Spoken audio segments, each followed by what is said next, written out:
आज मैं आपको दिखाने लगी हूँ अपने गाँव का सुबह का माहौल और साथ साथ मैं आपको धान की काश्त जो होती है उसके बारे भी सारी डिटेल दूँगी। इंशाल्लाह आपने रहना है मेरे साथ साथ और मेरे गाँव का व्यू आपने देखते रहना है। किस तरह लगा है आपको मेरा गाँव आपने लाजमी कमेंट में बताना है। ये है मेरे गाँव का खूबसूरत प्यारा सा माहौल और प्यारी सी सुबह। माशाल्लाह परिंदों की आवाज़ें बहुत ही खूबसूरत लग रही हैं। और आज आपकी आंखों को बहुत सुकून मिलने वाला है गाँव का माहौल देख के और गाँव की सुबह देख के। माशाल्लाह बहुत सुकून है, पुरसुकून माहौल और पुरसुकून गाँव की सुबह मुझे तो बहुत अच्छी लग रही है। और आपको कैसी लगी आपने लाजमी मुझे कमेंट में बताना है।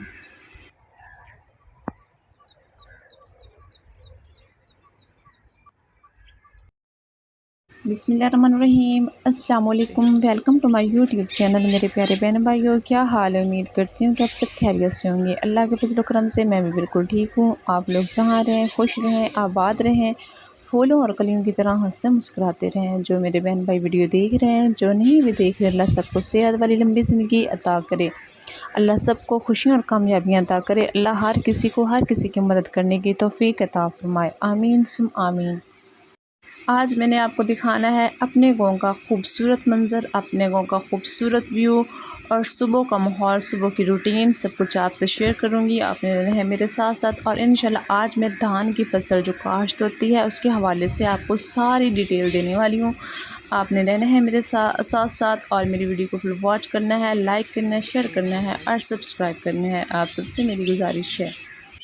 सबसे पहले तो आप चेक करें माशाल्लाह गाँव का व्यू, माहौल और ख़ूबसूरत परिंदों की आवाज़ें आप चेक करें, बहुत ही खूबसूरत लग रही हैं।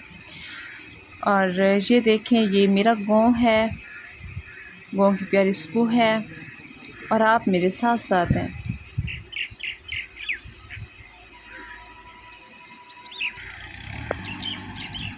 और अब चलते हैं धान के बारे में बात करते हैं।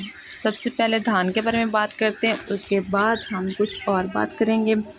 मतलब इर्द गिर्द का माहौल भी आप देखते रहें और साथ साथ मैं आपको बताती भी रहती हूँ कि पनीरी किस तरह लगानी होती है, इसको खाद किस तरह देनी होती है। और आज एक भाई जो है वो खाद भी दे रहे हैं यहाँ पे, इस वजह से मैं वो वीडियो भी बनाने लगी हूँ और साथ साथ आपको दिखाऊँगी भी और बताऊँगी भी। आपने रहना है मेरे साथ साथ। तो पनीरी किस तरह काश्त होती है और कितने मरले का प्लाट बनाते हैं और ज़मीन किस तरह बनाते हैं, खाद किस तरह देते हैं, मतलब सारा कुछ आज आपको बताने वाली हूँ मैं आपको। तो सबसे पहले बात करते हैं मुंजी के बारे में। मुंजी मतलब धान, पनीरी की काश्त जैसे करते हैं वो कितने टाइम की करते हैं और इसके लिए कितनी ज़मीन दरकार होती है और कितना बीज इसका जो सीड्स होते हैं वो कितना दरकार होते हैं। सबसे पहले हम बात कर लेते हैं पनीरी की। धान की जो पनीरी होती है उसके लिए 1 किलो जो होते हैं सीड्स वो दरकार होते हैं। एक मरले के अंदर छिड़काव उसका किया जाता है। एक मरले की ज़मीन है, एक मरले का प्लाट बनाया जाता है, उसके अंदर 1 किलो जो है वो बीज होते हैं वो उसका छिड़काव किया जाता है। अब हम बात कर लेते हैं कि धान का जो बीज होता है वो कितने दिन का हो अगर तो हम उसे यूज़ कर सकते हैं। तो 35 से 40 दिन का जब बीज होता है तो हम उसको यूज़ कर सकते हैं।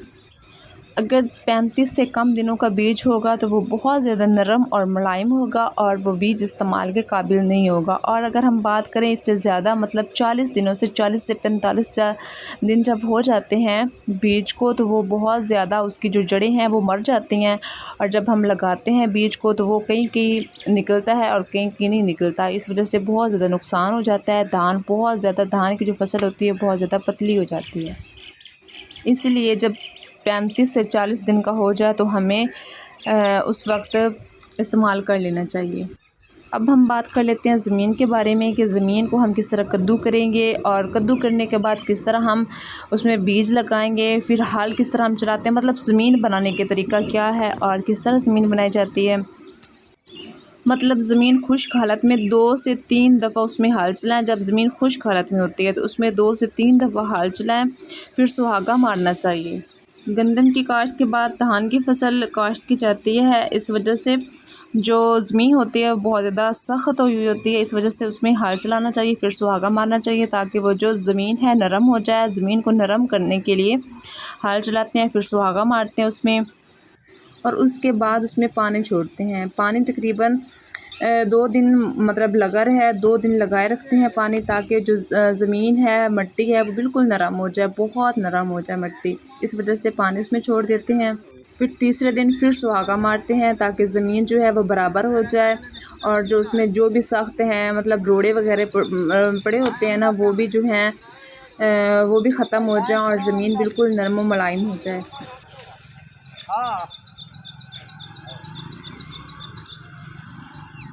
फिर उसके बाद जो है बीज है धान का वो लगाते हैं, वो मतलब लगवाते हैं, साथ साथ करके लगाना होता है, ताकि मतलब कोई जो उसकी जड़ है वो मर भी जाती है तो दूसरा जो साथ वाला होता है बीज वो ताकि सही रह सके, इस वजह से साथ साथ लगवाते हैं बीज।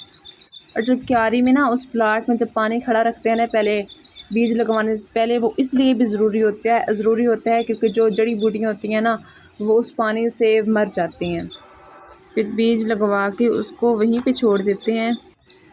जब 4 से 5 दिन गुज़र जाए या समझ लें 1 हफ़्ता गुज़र जाए, उस वक्त उसको खाद देनी चाहिए। ज़रूर खाद देते हैं, और खाद उस वक्त देते हैं जब जड़ लगना शुरू हो गई हो, ज़मीन के साथ सख्त हो गई हो, ज़मीन से अटैच हो गई हो, मतलब समझ लें कि जड़ का कनेक्शन ज़मीन से मज़बूत जब हो जाता है तब उसको खाद दी जाती है।